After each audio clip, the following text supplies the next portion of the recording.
지금 이 순간 당신이 몰랐던 이야기들이 시작됩니다. 세상을 뒤흔든 역사, 숨겨진 진실, 그리고 아무도 말해주지 않았던 이야기까지. 포성이 멈춘 직후에 고요함을 상상해 본 적이 있으십니까?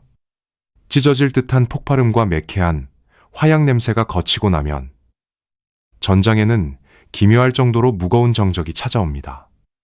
흙먼지를 뒤집어 쓴 병사들은 마침내 살아남았다는 안도감에 주저앉아 굵은 눈물을 흘리고, 누군가는 무너진 건물 잔해 위로 위태롭게 기어 올라가 붉게 물든 자기 나라의 굴기를 꽂습니다. 우리는 텔레비전 화면 너머로 그 펄럭이는 깃발을 보며 전쟁이 마침내 끝났다고, 결국 정의가 승리했다고 믿습니다. 뉴스에서는 벅찬 목소리로 승전보가 울려 퍼지고, 수도의 광장에는 환호하는 인파가 몰려들어 처음 보는 이들과 서로를 부둥켜 안습니다. 이것이 우리가 낡은 교과서와 수많은 영화를 통해 반복적으로 학습해온 가장 낭만적이고 익숙한 전쟁의 결말입니다. 하지만 시선을 전장의 얕은 참호에서 벗어나 저 멀리 포탄의 흔적조차 전혀 닿지 않은 타국의 조용한 회의실로 렌즈를 옮겨보겠습니다. 흙먼지 하나 묻지 않은 최고급 양복을 입은 사람들이 고요한 마호가니 테이블에 둘러앉아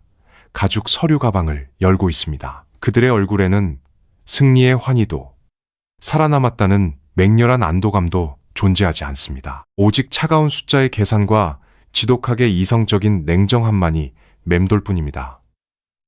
그들은 이미 너무나도 잘 알고 있습니다. 사실 현대전에서 누군가 항복문서를 들고 백기를 흔드는 완벽한 승리라는 개념은 이미 오래전에 역사의 뒤안길로 사라졌다는 것을 말입니다. 맹렬한 기병대가 적진을 돌파하고 총검으로 적의 숨통을 끊어내어 영토를 영원히 차지하던 시대는 끝났습니다. 오늘날의 전쟁은 누가 더 절대적으로 강한가를 증명하는 영웅적인 무대가 아닙니다. 단지 누가 먼저 국가적 인내심의 한계점과 자원의 바닥에 도달해 스스로 무너져 내리는가를 겨루는 잔혹하고 기나긴 소모전일 뿐입니다. 당신이 방금 굴기를 꽂고 환호하던 그 영광스러운 승전국을 다시 한번 찬찬히 들여다보십시오.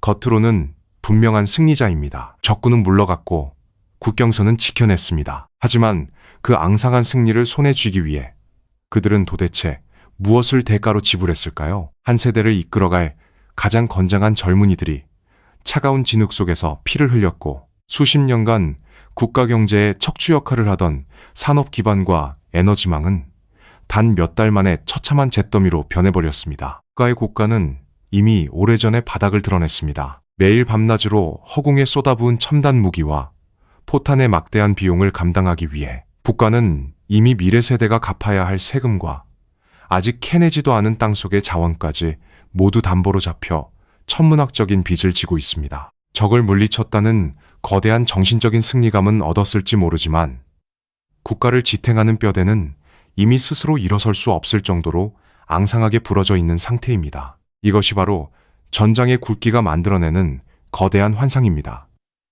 이겼다고 해서 그 국가가 실질적으로 강해지는 것은 결코 아닙니다. 오히려 전쟁이라는 극단적이고 폭력적인 행위는 승자와 패자를 가리지 않고 양쪽 모두의 국력을 밑바닥까지 무자비하게 갉아먹습니다. 패전국은 당장의 영토와 국가적 자존심을 잃어버리지만 승전국 역시 미래라는 이름의 피를 끝없이 쏟아내며 서서히 빈혈로 죽어가는 운명을 피할 수 없습니다. 승전국의 지도자가 벅찬 가슴으로 광장에 서서 위대한 승리를 선언하는 바로 그 역사적인 순간에도 재무부 장관의 굳게 닫힌 집무실 책상 위에는 국가부도를 경고하는 붉은색 보고서가 산더미처럼 쌓여 있습니다. 군사적 영광은 찰나에 불과하지만 그 대가로 날아오는 경제적 청구서는 영원히 그 나라의 목을 조릅니다. 우리는 흔히 전쟁의 결말을 흑과 백, 단순한 승자와 패자로만 나누어 생각하려는 경향이 있습니다.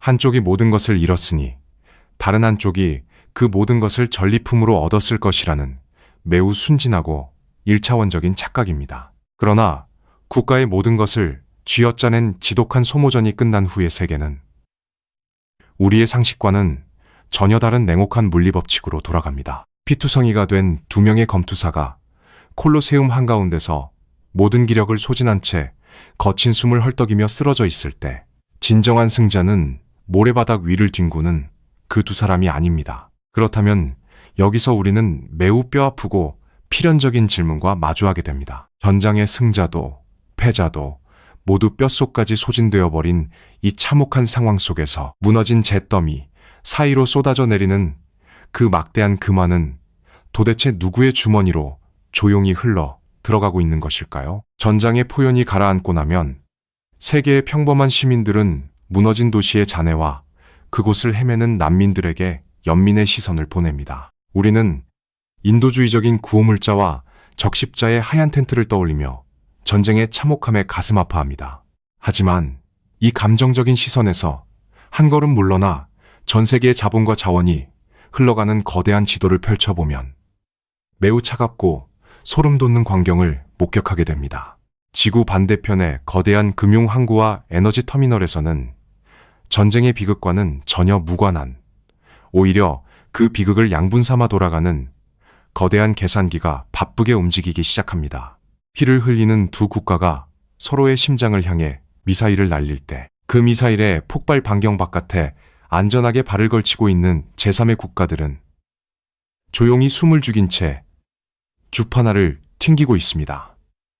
지정학의 세계에서 전쟁은 그저 슬픈 비극으로 끝나지 않습니다. 누군가에게 전쟁은 수십 년에 한 번 찾아올까 말까한 글로벌 공급망을 통째로 재편성할 수 있는 일생일대의 기회입니다. 국제사회의 분노가 극에 달하고 강력한 경제 제재와 국경 봉쇄가 시작되면 전쟁 당사국들의 수출길은 완전히 막혀버립니다. 하루가 다르게 탕진되는 전쟁 자금을 충당하기 위해 그들은 결국 자국의 핵심 자원인 석유나 천연가스, 그리고 귀중한 광물들을 시장 가격보다 터무니없이 싼 헐값에 내다 팔아야만 하는 벼랑 끝에 몰립니다. 바로 이 순간 전쟁에 직접 참여하지 않은 이른바 중립을 표방하는 국가들이 우아하게 무대 위로 등장합니다. 그들은 겉으로는 평화를 외치고 도덕적인 명분을 내세우지만 탁자 아래에서는 제재의 허점을 교묘하게 파고들어 그 헐값의 자원을 블랙홀처럼 쓸어 담습니다.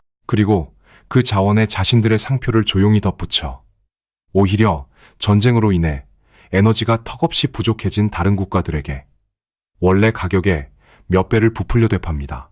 피 묻은 에너지가 가장 합법적이고 깨끗한 자본으로 세탁되는 마법 같은 순간입니다. 한쪽에서는 폭격으로 정유시설이 불타오르지만 그 불길은 역설적으로 멀리 떨어진 타국의 국부를 무섭게 팽창시키는 동력원이 됩니다. 공간의 역설은 여기서 끝이 아닙니다. 전장에서 터지는 미사일 한 발은 그 지역의 병원과 발전소를 철저하게 파괴하지만 그 미사일이 터짐으로써 발생하는 에너지와 식량 가격의 폭등은 수천 킬로미터 떨어진 사막의 국가나 아시아의 어느 무역 항구에 번쩍이는 마천루를 쌓아 올립니다. 무기를 공급하는 방위산업체들의 주가는 연일 최고치를 경신하고 그들의 항구와 공장은 밀려드는 주문을 소화하느라 밤낮 없이 불을 밝힙니다. 한쪽에서는 당장 먹을 식량이 없어 굶어 죽어가고 빵을 구하기 위해 폭동이 일어나지만 다른 한쪽에서는 곡물 가격 폭등으로 인해 창고에 쌓인 미랄 하나하나가 황금으로 변하는 기적을 맞이합니다. 누군가의 뼈를 깎아내는 고통이 누군가에게는 최고의 호황을 가져다 주는 것. 이것이 바로 거시적인 관점에서 바라본 전쟁의 진정한 경제학입니다. 철저하게 파괴된 한 국가의 경제적 뼈대 위에서 전쟁과 전혀 무관해 보였던 타국의 경제가 기생하며 폭발적으로 성장하는 이 현상은 우연이 아닙니다. 피투성이가 된 두검투사가 텅 빈 투기장에 쓰러졌을 때 그들의 찢겨진 갑옷과 떨어진 무기를 주워 담아 조용히 경기장을 빠져나가는 자들, 그들이 바로 전장의 밖에서 웃고 있는 첫 번째 승자들입니다. 하지만 경제적 이익을 극대화하여 국부를 늘리는 것은 지극히 당연한 국가의 본능이자 서막에 불과합니다. 자원을 헐값에 사들이고 무기를 비싸게 파는 단순한 상인으로서의 축제는 그저 거대한 지정학적 체스 게임의 예열 과정일 뿐입니다. 진정한 권력은 단순히 기름이나 무기를 파는 상인의 손에 머물지 않습니다. 세상을 지배하는 가장 압도적인 권력은 피를 흘리며 싸우는 두 국가를 향해 당당하게 걸어 들어가 이제 그만 멈추라고 명령할 수 있는 특권에서 나옵니다. 전쟁이 한계점을 넘어 양측 모두가 더 이상 버틸 수 없는 벼랑 끝에 다다랐을 때 무대 위에는 갑작스럽게 새로운 조명이 켜집니다. 피와 진흙으로 얼룩진 두 당사자 사이로 티 없이 깨끗한 정장을 입고 평화의 올리브 가지를 든 제3의 강대국이 우아하게 걸어 들어옵니다. 그들은 국제사회의 긴장을 완화하고 더 이상의 인도주의적 재앙을 막겠다는 숭고한 명분을 내세우며 으르렁거리는 두 국가를 조용한 협상 테이블로 이끕니다. 전 세계의 주요 언론들은 이 강대국의 지도자를 인류의 구원자이자 위대한 평화의 중재자라며 앞다투어 찬사를 보냅니다. 기나긴 악몽을 끝내줄 구세주의 등장에 전 세계의 평범한 시민들은 환호하며 안도의 한숨을 내쉽니다. 하지만 지정하게 냉혹하고 톱니바퀴 같은 세계에서 타이밍이라는 것은 결코 우연의 산물이 아닙니다. 우리는 여기서 매우 날카롭고 불편한 질문을 하나 던져야만 합니다. 그토록 인류애를 강조하고 평화를 사랑하는 구원자는 왜 전쟁이 시작되던 첫날 혹은 수많은 젊은이들이 헛되이 목숨을 잃기 전인 1년 전에는 적극적으로 개입하지 않았을까요? 왜 하필이면 양측의 굴꼬가 완전히 텅 비어버리고 군대가 기력을 소진하여 스스로의 힘으로는 도저히 직접 협상조차 할 수 없는 이 완벽하게 무기력한 시점을 정확히 선택해서 나타난 것일까요? 전쟁을 치르는 당사국들은 이미 거대한 딜레마의 늪에 빠져 있습니다. 수많은 피를 흘렸기에 국민들 앞에서는 절대 적에게 직접 항복할 수 없다는 정치적 자존심이 남아있지만 현실적으로는 단 하루의 전투도 더 이어나갈 물리적 능력이 없습니다. 적에게 먼저 고개를 숙이는 것은 정권의 붕괴를 의미하지만 누군가 제3자가 나타나 체면을 살려주며 강제로 싸움을 말려준다면 그것은 정치적으로 살아남을 수 있는 유일한 탈출구가 됩니다. 중재자는 바로 이 지독한 심리적 굴레와 국가적 절망을 누구보다 완벽하게 꿰뚫어 보고 있습니다. 진실은 우리의 순진한 도덕적 기대보다 훨씬 더 잔인합니다. 이른바 평화의 중재자라 불리는 이들은 사실 전쟁이 일어나는 내내 무대 뒤에서 매우 정교하고 차갑게 힘의 저울질을 하고 있었습니다. 그들은 어느 한쪽이 너무 빨리 압도적인 승리를 거두어 지역의 새로운 패권국으로 성장하는 것을 결코 원하지 않습니다. 그래서 약자에게는 간헐적으로 무기를 지원하여 완전히 무너지지 않게 숨통을 틔워주고 강자에게는 은밀하게 에너지를 사주거나 경제 제재의 틈새를 열어주어 전쟁을 계속할 수 있는 자금을 대주기도 합니다. 그들의 진짜 목적은 단순한 전쟁의 종식이 아니라 두 당사자가 서로를 맹렬하게 물어뜯으며 완벽하게 힘을 소진하는 균형 잡힌 몰락입니다. 양쪽 모두가 뼛속까지 약해져 외부의 강력한 보증 없이는 단 하루도 국가를 유지할 수 없는 바로 그 순간 중재자는 비로소 평화라는 이름의 청구서를 들고 환한 미소와 함께 나타납니다. 이제 벼랑 끝에선 두 국가는 중재자가 내미는 조건이 아무리 불리하고 굴욕적이더라도 그것을 거절할 알량한 주권마저 잃어버린 상태입니다. 구원자의 얼굴을 한 강대국은 더 이상 무식하게 총과 대포를 쏘며 남의 영토를 뺏으려 들지 않습니다. 대신 지역 안정과 국제적 감시라는 훌륭하고 합법적인 명분을 들이밀며 그 지역의 군사적 통제권과 경제적 이권의 핵심에 자신들의 깃발을 단단히 꽂아 넣습니다. 평화라는 달콤한 마취제를 주사하여 두 국가의 운명을 자신들의 손아귀에 영원히 쥐고 흔들 수 있는 완벽한 설계도를 완성하는 것입니다. 사람들은 평화의 법안을 가져온 구원자에게 열광하며 박수를 보냅니다. 하지만 빽빽한 문서의 맨 마지막 장, 눈에 잘 띄지 않는 아주 작은 글씨들을 주의 깊게 읽어보는 사람은 거의 없습니다. 평화협정문이라는 문서를 자세히 들여다본 적이 있습니까? 수백 장에 달하는 두꺼운 서류 다발 속에는 최고급 외교관들이 밤을 새워가며 정교하게 다듬어낸 세상에서 가장 아름답고 평화로운 단어들이 빼곡하게 적혀 있습니다. 우리는 그 문서에 서명하는 지도자들의 모습을 보며 이제 모든 갈등이 끝났다고 안도하지만 지정학의 냉혹한 세계에서 외교적 수사라는 것은 가장 날카롭고 은밀한 무기입니다.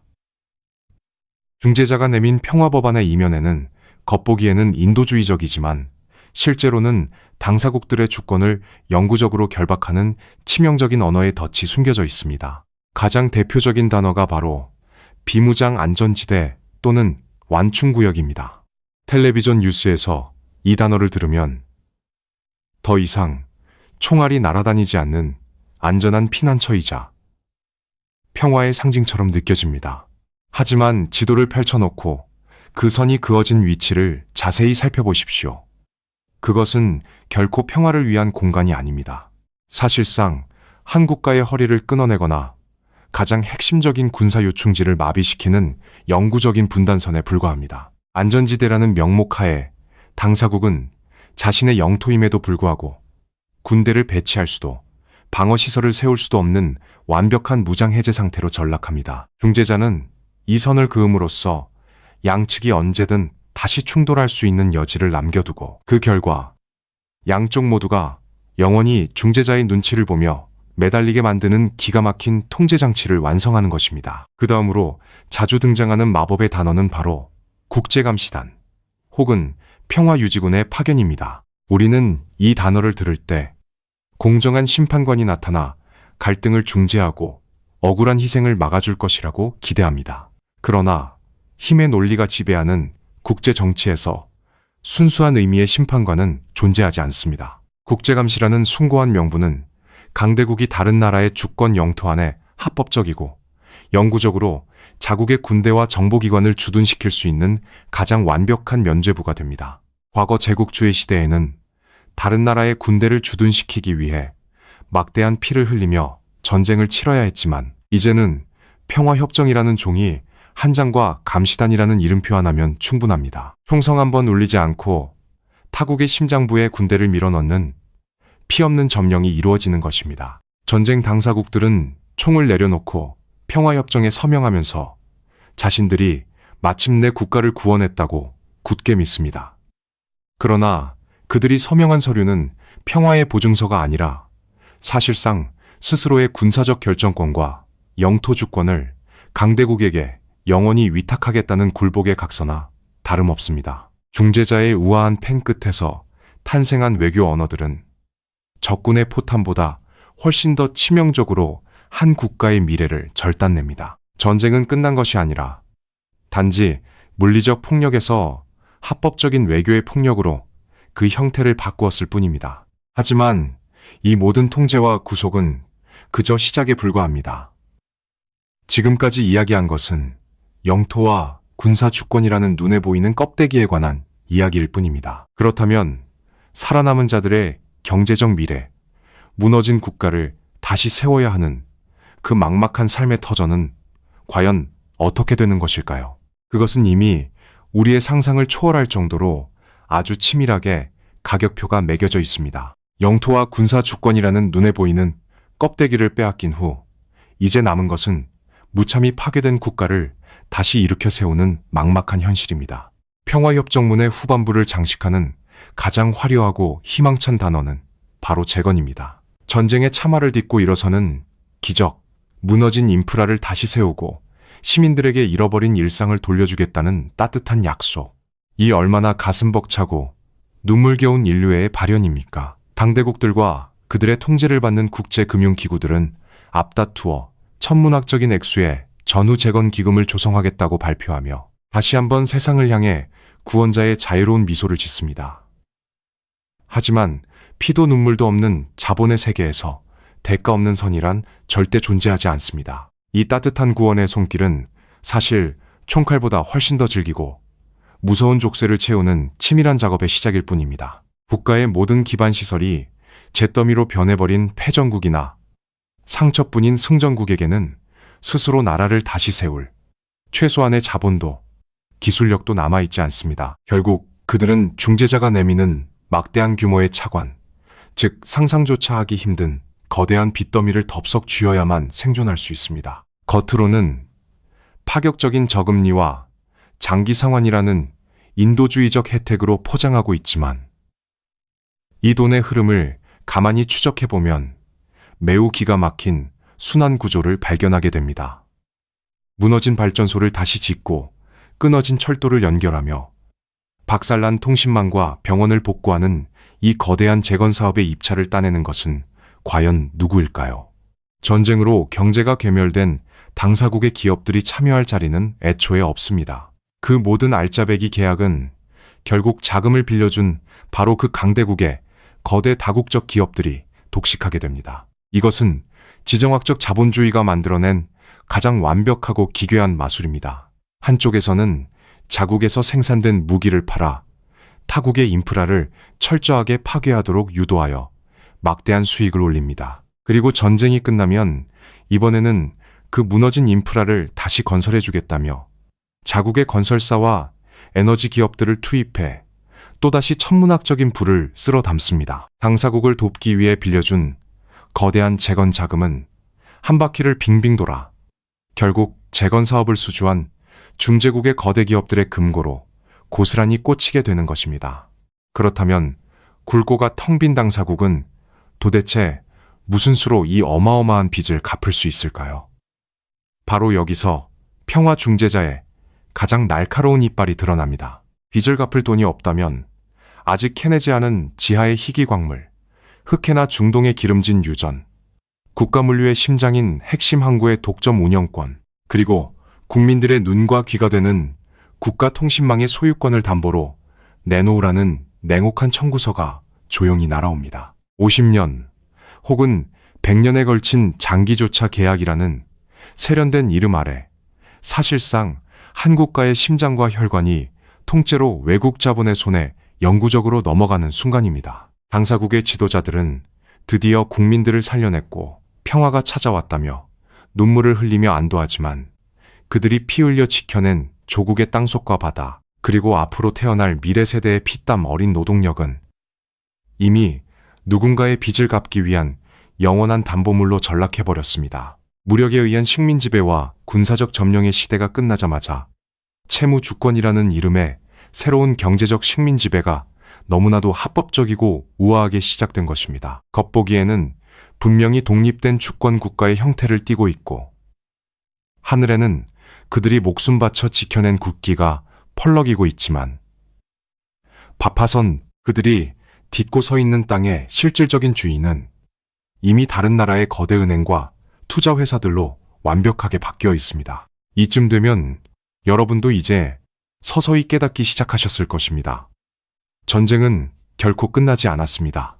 단지 포탄으로 싸우던 전쟁에서 잔혹한 대차대조표로 싸우는 전쟁으로 그 형태를 바꾸었을 뿐입니다. 경제적 종속이 완성되고 나면 평화 중재자들은 마지막으로 가장 정교하고 악랄한 지정학적 마술을 부립니다. 우리는 보통 평화협정이 맺어지면 전쟁의 근본적인 원인이 해결되고 얽히고 설킨 갈등의 매듭이 완전히 풀릴 것이라고 기대합니다.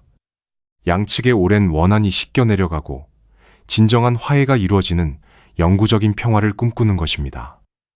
하지만 중재자들의 시선에서 완벽하게 해결된 갈등, 즉 완전한 평화란 지정학적 가치가 소멸해버린 쓸모없는 상태를 의미합니다. 갈등이 근본적으로 치유되어 두 국가가 더 이상 서로를 두려워하지 않게 된다면 강대국이 그 지역에 개입하고 통제할 명분 또한 영원히 사라져버리기 때문입니다.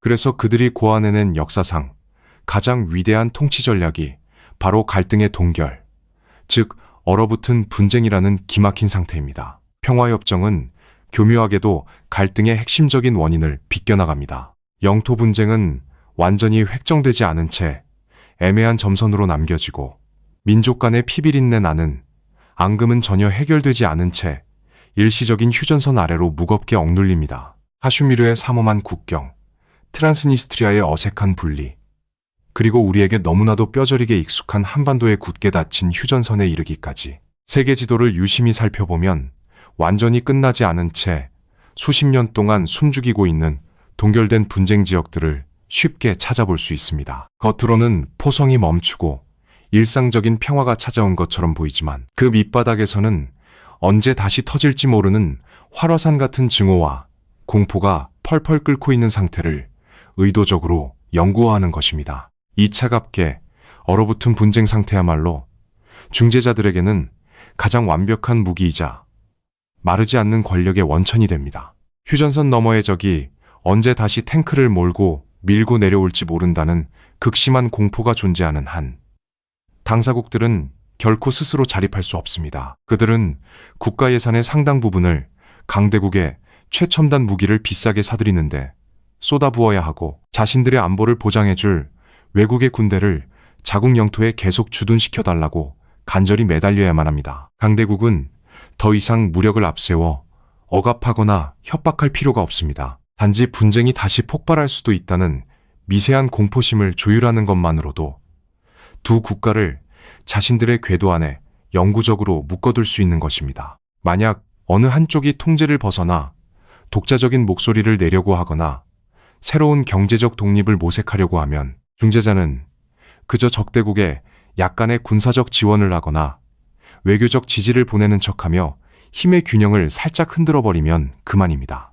그러면 궤도를 이탈하려던 국가는 당장 내일이라도 전쟁이 재개될 수 있다는 엄청난 생존의 위협을 느끼고 결국 다시 강대국의 품으로 황급히 기어들어와 절대적인 충성을 맹세하게 됩니다. 분쟁의 동결은 당사국들에게는 언제 터질지 모르는 시한폭탄을 안고 살아가는 끔찍한 형벌이지만 그 판을 짠 설계자들에게는 너무나도 적은 비용으로 한 지역 전체를 완벽하게 통제할 수 있는 가장 아름답고 효율적인 권력의 메커니즘입니다. 평화를 지켜준다는 명목으로 그들은 보이지 않는 목줄을 쥐고 있고 당사국들은 그 목줄이 풀려 적의 이빨에 물어뜯길까 두려워 스스로 그 줄을 더욱 팽팽하게 당기고 있는 기괴한 형국인 것입니다. 우리는 이제 멈춰버린 시계처럼 고요하게 얼어붙은 전 세계의 수많은 경계선들을 완전히 새로운 시선으로 바라보게 됩니다. 그 선들은 단순한 평화의 상징이 아니라 거대한 제국들이 자신들의 이익을 극대화하기 위해 그어놓은 치밀한 권력의 올감입니다. 얼어붙은 경계선이 그려진 지도를 가만히 들여다보고 있노라면 우리는 이 잔혹한 체스판을 지배하는 강대국들이 얼마나 소름 끼치도록 탁월하게 이 게임을 설계했는지 깨닫게 됩니다. 지금까지 우리가 파헤친 이 모든 잔혹하고도 정교한 과정들을 하나로 모아 이제 진짜 승리자의 완전한 초상화를 그려볼 시간입니다. 피비린내 나는 전장, 헐값에 팔려나간 자원, 평화라는 이름의 달콤한 마취제, 그리고 영원히 갚을 수 없는 채무의 족쇄와 얼어붙은 휴전선까지. 이 모든 퍼즐 조각들이 완벽하게 제자리를 찾았을 때 비로소 나타나는 거대한 그림 속 승자의 모습은 우리가 상상했던 무자비한 정복자의 모습과는 너무나도 다릅니다. 그들의 군복에는 단 한 방울의 핏자국도 튀지 않았으며 그들의 영토에는 단 한 발의 포탄도 떨어지지 않았습니다. 자국 젊은이들의 숭고한 목숨을 헛되이 희생할 필요조차 없었습니다. 오히려 이 기나긴 전쟁의 시간을 거치며 그들의 국가 경제는 역사상 유례없는 호황을 누렸고 방위산업체와 에너지 기업들의 금고는 터질 듯이 부풀어 올랐습니다. 남의 나라에서 벌어진 참극이 그들에게는 100년에 한 번 올까 말까 한 거대한 경제적 도약의 발판이 된 것입니다. 무엇보다 가장 경이로운 성과는 보이지 않는 화폐 권력의 완벽한 이동입니다. 폐허가 된 두 국가가 무너진 경제를 복구하기 위해 서로 물건을 사고 팔 때, 심지어 일상적인 식량이나 의약품을 수입할 때조차 그들은 더 이상 자국의 붕괴된 화폐를 신뢰하지 못합니다. 그 빈자리를 차지하는 것은 다름 아닌 평화 중재자가 제공한 굳건한 기축 통화입니다. 이제 그 지역의 모든 상거래와 자원의 흐름은 오직 승리자의 화폐를 통해서만 호흡하게 됩니다. 단지 무력으로 영토를 빼앗지 않았을 뿐. 이것은 과거 제국주의 시대에 식민지의 자신들의 화폐를 강제하던 것과 정확히 똑같은 이치입니다. 아니, 물리적인 반발을 전혀 불러일으키지 않는다는 점에서 훨씬 더 세련되고 진화된 제국의 완성이라고 보아야 할 것입니다. 그럼에도 불구하고 이 진짜 승리자들의 가장 소름 끼치는 점은 다른 곳에 있습니다. 역사를 통틀어 모든 정복자들은 적의 수도에 입성하여 거만한 표정으로 전리품을 챙기고 승리를 선포했습니다. 그러나 현대의 지정학적 지배자들은 결코 대중 앞에서 스스로를 승리자라고 부르지 않습니다. 정복이라는 단어나 승리라는 단어는 필연적으로 패배자의 가슴 속에 뜨거운 복수심을 잉태하게 만든다는 것을 그들은 역사적 경험을 통해 너무나도 잘 알고 있기 때문입니다. 그래서 그들은 전 세계의 카메라 플래시가 터지는 국제연합의 단상에 올라 한없이 겸손하고 온화한 표정으로 이렇게 말합니다. 자신들은 아무런 대가도 바라지 않으며 그저 인류의 평화와 무고한 생명을 보호하기 위해 기꺼이 봉사했을 뿐이라고 말입니다. 그들은 전범재판의 피고석 대신 평화상 수상자의 자리에 앉고 정복자라는 오명 대신 인권의 수호자라는 찬사를 받습니다. 피 흘려 모든 것을 잃어버린 자들은 그 상실감 속에서도 구원자에게 감사해야 하고 보이지 않는 곳에서 모든 이권을 쟁취한 자는 평화의 사도로 칭송받으며 전 세계의 박수갈채를 받는 이 기막힌 모순. 우리는 이 완벽하게 설계된 권력의 초상화 앞에서 도덕적인 분노를 넘어서는 짙은 경외감마저 느끼게 됩니다. 인간의 얄팍한 탐욕과 극단적인 공포, 그리고 국가의 처절한 생존 본능을 뇌관 삼아 교묘하게 조종하고 자신들의 손에는 흙먼지 하나 묻히지 않은 채 거대한 체스판을 통째로 삼켜버린 그 서늘한 정치적 지력은 참으로 경이롭습니다. 가장 위대한 마술은 관객이 자신이 속았다는 사실조차 죽을 때까지 깨닫지 못할 때 완성된다고 합니다. 이 거짓된 평화의 무대 위에서 그들은 인류 역사상 가장 완벽하고 거대한 마술을 선보였습니다. 하지만 아무리 무결점의 계획이라 할지라도 어떤 권력도 새로운 변수를 만들어내지 않고서는 완성될 수 없는 법입니다. 역사의 수레바퀴는 그토록 오만하고 완벽한 통제마저도 영원히 허락하지는 않습니다. 하나의 새로운 질서가 탄생하여 찬란하게 빛나는 바로 그 순간, 다음 세대를 향한 파멸의 균열은 이미 은밀하게 시작되고 있었습니다. 우리는 앞서 강대국들이 설계한 이 평화의 통제 체제가 얼마나 정교하고 빈틈없는지를 살펴보았습니다. 모든 변수를 통제하고 상대방의 숨통을 영원히 쥐고 흔들 수 있을 것만 같은 이 거대한 지정학적 청사진은 언뜻 보기에는 영원히 무너지지 않을 철옹성처럼 보입니다. 하지만 역사의 긴 안목으로 바라볼 때 이 세상에 완벽하게 계산된 영구적인 지배란 존재하지 않습니다. 설계자들이 아무리 치밀하게 판을 짜고 물리적인 힘의 우위를 점한다고 하더라도 그들 역시 인간이 만들어낸 권력의 구조 안에 갇혀있는 필멸의 존재일 뿐입니다. 그들이 놓친 가장 치명적이고 유일한 변수는 바로 인간의 깊은 곳에 자리 잡은 본성, 즉 굴욕에 대한 맹렬한 기억과 세대를 거듭하며 축적되는 짐작할 수 없는 분노의 무게입니다. 총구가 겨누어진 상태에서 강요된 평화조약, 국가의 알짜배기 자원을 모두 넘겨주고 뼈아픈 부채를 떠안아야 했던 굴욕적인 서명, 당장의 생존을 위해 그들은 억지로 웃으며 중재자의 손을 맞잡았지만 겉으로 보이는 수능의 이면에는 짐작조차 할 수 없는 깊은 절망과 원한이 층층이 퇴적되고 있습니다. 무너진 공장터에서 헐값에 노동력을 팔아야 하는 아버지들, 외국의 자본에 의해 통제되는 학교에서 왜곡된 역사를 배워야 하는 아이들, 이들의 가슴 속에 심어진 것은 평화에 대한 감사함이 아니라 자신들을 이토록 철저하게 유린하고 기만했던 보이지 않는 제국을 향한 서늘한 증오입니다.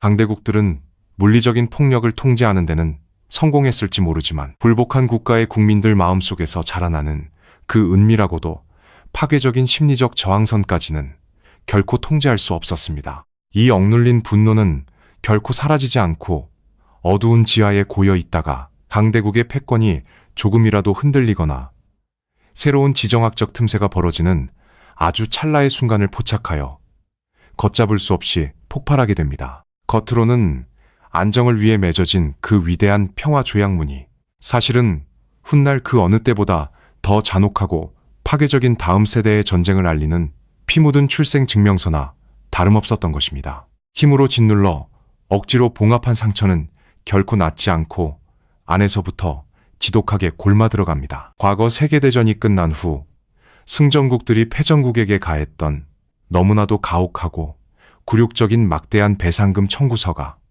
결국 불과 20여 년 만에 또 다른 끔찍한 전쟁이라는 괴물을 잉태하고 말았던 역사의 뼈아픈 교훈을 우리는 똑똑히 기억하고 있습니다. 너무 완벽하게 승리하려 했던 오만함이 결국 자신들의 목을 조르는 가장 치명적인 칼날로 되돌아온 것입니다. 위험은 억눌린 자들의 복수심에만 있는 것이 아닙니다. 이 거대한 판을 주도했던 강대국들 사이, 그리고 그들이 새롭게 구축한 동맹의 내부에서도 서서히 의심의 독버섯이 자라나기 시작합니다. 승리의 대가를 나누는 과정에서 누가 더 많은 전리품을 차지했는가를 두고 은밀한 갈등이 피어오르고, 어제의 동지가 언제 내 등에 칼을 꽂을지 모른다는 지독한 불신이 외교의 무대를 지배하게 됩니다. 동결된 분쟁 지역을 관리하기 위해 투입했던 엄청난 권력 유지 비용과 군사력은 서서히 강대국의 경제를 안에서부터 갉아먹는 무거운 짐이 되어갑니다. 완벽해 보였던 제국의 톱니바퀴는 이처럼 억눌린 자들의 복수심과 동맹 내부의 끝없는 의심이라는 양면의 마찰력에 의해 서서히 균열을 일으키며 삐걱거리기 시작합니다. 승리자들은 자신들이 역사의 종지부를 찍고 영원한 질서를 세웠다고 착각하지만, 그들이 만든 것은 그저 거대한 시한폭탄의 기폭 장치를 잠시 멈춰둔 임시방편에 불과했습니다. 역사는 언제나 그렇게 우리의 예측을 비웃으며 한치의 오차도 없이 비극적인 궤도를 따라 회전하는 피할 수 없는 무한한 굴레입니다. 그리고 이 잔혹한 반복의 굴레는 마침내 우리를 너무나도 익숙하고 뼈저리게 가까운 우리의 현실로 다시 데려다 놓습니다. 지금까지 우리는 아주 먼 곳에서 일어난 비극적이고도 거대한 권력의 서사를 마치 강 건너블 구경하듯 따라왔습니다. 타국의 영토가 찢겨나가고 그들의 자원이 약탈당하며 이름 모를 민족들이 평화라는 허울 좋은 올가미에 묶여 신음하는 과정을 보며 우리는 그저 지정하게 냉혹함에 혀를 내둘렀을지도 모릅니다. 하지만 이제 이 시선을 잠시 거두어 우리가 딛고 서 있는 이 땅, 바로 한반도의 지도를 찬찬히 들여다보십시오. 사실 우리가 지난 몇 시간 동안 목격한 그 모든 잔혹한 공식과 설계된 평화의 메커니즘은 지난 70여 년간 우리 민족의 운명을 결정지어온 가장 가깝고도 생생한 우리의 이야기였습니다. 우리가 매일 공기처럼 당연하게 누리고 있는 이 기묘한 평화는 과연 어떤 성질의 것입니까? 1953년 어느 여름날, 판문점에서 맺어진 그 문서는 결코 전쟁의 완전한 종결을 알리는 종전협정이 아니었습니다. 그것은 단지 싸움을 잠시 멈추겠다는 약속, 즉 우리가 앞서 살펴본 갈등의 동결이라는 기막힌 마술의 시작이었습니다. 우리 민족이 서로를 향해 총부리를 겨눈 채 흘렸던 그 수많은 피와 눈물 위로 강대국들은 자신들의 이익을 위해 아주 정교한 점선 하나를 그었습니다. 그리고 그 선은 수십 년이 지난 지금까지도 단 1mm도 움직이지 않은 채 이 땅을 거대한 냉전의 박물관이자 세계에서 가장 위험한 화약고로 얼려두었습니다. 우리는 흔히 우리가 이 비극의 주인공이자 가장 큰 피해자라고 믿으며 살아왔습니다. 물론 틀린 말은 아닙니다. 하지만 지정학적 체스판의 관점에서 본다면 한반도의 이 얼어붙은 분쟁은 누군가에게는 세계 패권을 유지하기 위한 가장 저렴하고도 확실한 지렛대였습니다. 이 땅에 흐르는 긴장감은 강대국들에게는 자국의 군대를 합법적으로 주둔시키고 최첨단 무기 체계를 끊임없이 시험하며 주변 경쟁국들을 견제할 수 있는 완벽한 명분을 제공해왔습니다. 우리가 분단이라는 족쇄에 묶여 천문학적인 국방비를 쏟아붓고 매일 밤 전쟁의 공포를 이겨내며 일궈온 그 경이로운 경제적 성취의 이면에도 사실은 이 동결된 체제를 유지함으로써 이득을 보는 보이지 않는 거대한 손들이 언제나 함께하고 있었습니다. 우리는 우리가 한반도 문제의 주인이라고 목소리를 높이지만 정작 중요한 결정의 순간마다 우리는 우리를 대신해 평화를 설계하겠다는 구원자들의 눈치를 보아야만 했습니다. 우리가 서로의 손을 맞잡으려 할 때마다 누군가는 핵의 위협을 강조하며 공포를 재점화하고 또 누군가는 지역의 안정을 해친다며 우리의 발걸음을 가로막았습니다. 그들에게 한반도의 진정한 평화와 통일은 자신들이 수십 년간 공들여 쌓아 올린 이 완벽한 균형에 판을 깨뜨리는 위험한 변수에 불과하기 때문입니다. 우리는 평화를 꿈꾸지만 그들은 우리가 영원히 서로를 두려워하며 각자의 구원자에게 매달려 있기를 원합니다. 이것이 바로 우리가 마주해야 할 가장 쓰라린 진실입니다. 우리가 세계 경제의 중심부로 도약하고 강력한 국력을 자랑하는 오늘날에도 우리 운명의 가장 핵심적인 열쇠는 여전히 우리 손이 아닌 저 멀리 타국의 테이블 위에 놓여 있을지도 모릅니다. 우리는 피해자인 동시에 이 견고하게 설계된 평화의 시스템을 유지하기 위해 자신들의 피땀 섞인 자본을 기꺼이 지불해온 가장 성실한 납세자이기도 했습니다. 거대한 역사의 거울 앞에 섰을 때 우리는 그 안에서 이름 모를 중동의 난민이나 동유럽의 병사가 아닌 바로 우리 자신의 일그러진 얼굴을 발견하게 됩니다. 이 서늘한 자각은 우리에게 묻습니다. 우리가 누리고 있는 이 평온한 일상은 과연 누구의 설계에 의한 것이며 그 평화의 대가로 우리가 미래 세대에게 물려주고 있는 유산은 무엇입니까? 우리는 이제 기나긴 탐험의 끝에 서 있습니다. 전장의 피비린내, 나는 참호에서 시작해 타국의 차가운 회의실과 거대 자본의 장부 속을 거쳐 결국 우리가 딛고 서 있는 한반도의 현실까지 돌아왔습니다. 우리가 목격한 것은 단순히 전쟁과 평화에 대한 이야기가 아닙니다. 그것은 인간의 숭고한 열망마저도 차가운 숫자로 치환하고 평화라는 고귀한 단어 뒤에 숨어 한 국가의 운명을 통째로 삼켜버리는 권력의 무시무시한 메커니즘이었습니다. 이제 우리는 더 이상 텔레비전 화면 속에서 악수를 나누는 지도자들의 미소와 역사적인 합의라는 화려한 수식어를 이전과 같은 순진한 시선으로 바라볼 수 없게 되었습니다. 우리가 사는 이 시대는 역설적이게도 가장 평화로운 시대라고 불립니다. 거대한 국가 간의 전면전은 줄어들었고 국제기구들은 끊임없이 인권과 안정을 외칩니다. 하지만 그 내면을 들여다보면 물리적인 포탄만 날아다니지 않을 뿐이지 세계는 그 어느 때보다 치열하고 잔혹한 전쟁을 치르고 있습니다. 그것은 누군가의 주권을 교묘하게 해체하고 자원을 합법적으로 약탈하며 한 민족의 정신을 공포와 부채라는 보이지 않는 사슬로 묶어버리는 정교한 지능전입니다. 총칼로 점령하던 시대의 식민주의는 끝났을지 모르지만 평화협정과 재건사업 그리고 금융통제를 통해 지배하는 새로운 형태의 제국주의는 그 어느 때보다 강력하게 작동하고 있습니다. 이 냉혹한 체스판 위에서 우리 같은 국가들이 살아남기 위해 필요한 것은 무엇일까요? 가장 먼저 버려야 할 것은 근거 없는 낙관주의와 도덕적 환상입니다. 국제정치는 선의와 정의가 지배하는 교실이 아니라 오직 자국이익의 극대화와 냉철한 힘의 논리만이 지배하는 야생의 정글입니다. 누군가 우리에게 손을 내밀며 평화를 약속할 때 우리는 그 손에 쥐어진 올리브 가지가 아니라 그 가등 뒤에 감추고 있는 계산기와 다음 세대의 운명을 저당 잡을 청구서를 먼저 볼 수 있는 눈을 가져야 합니다. 진정한 평화는 타인의 선의에 기대어 얻어지는 선물이 아니라 우리가 그들의 설계에 휘둘리지 않을 만큼의 단단한 국력과 누구도 함부로 우리를 체스판의 말로 쓸 수 없게 만드는 지독할 정도의 영리함에서 나옵니다. 그렇다고 해서 우리가 절망에 빠져 고립되어야 한다는 뜻은 아닙니다. 오히려 우리는 이 잔혹한 시스템의 작동 원리를 누구보다 완벽하게 이해하고 이용해야 합니다.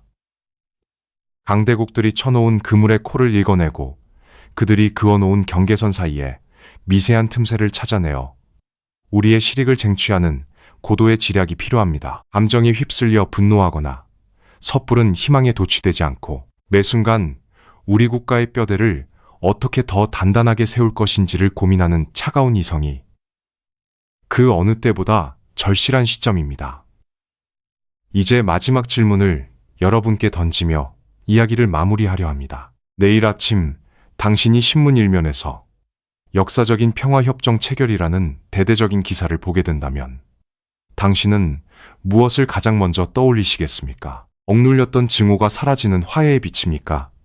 아니면 누군가의 정교한 각본에 의해 시작되는 또 다른 형태의 예속입니까? 어쩌면 우리가 맞이할 진정한 평화는 누군가에 의해 설계된 평화가 아니라 우리가 우리 자신의 손으로 그 설계도를 찢어버리고 스스로의 길을 그려나갈 수 있을 때 비로소 시작되는 것일지도 모릅니다. 세상은 여전히 차갑고 설계자들의 펜끝은 여전히 날카롭습니다. 하지만 그들의 마술을 꿰뚫어보는 당신의 눈이 존재하는 한 그들은 결코 당신의 운명을 완벽하게 통제할 수 없을 것입니다. 당신은 이제 이 거대한 연극의 관객으로 남으시겠습니까? 아니면 무대 위의 규칙을 바꾸는 새로운 변수가 되시겠습니까?